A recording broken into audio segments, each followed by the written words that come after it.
Pilipinas? Yes, of course, kailangan natin gayain yung mga Indonesia.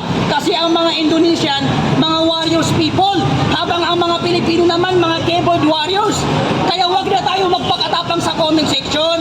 Sumama na kayo dito mamayang 5:30 sa Edas Ride.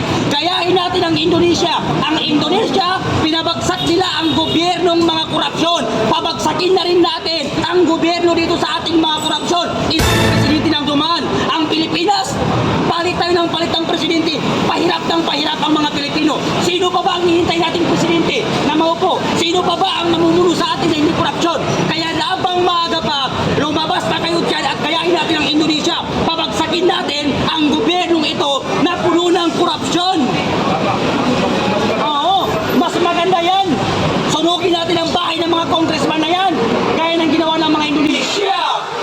Hindi ako matatakot kahit mamatay ako ngayon.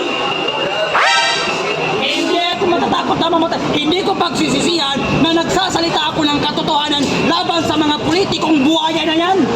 Kasi kung wala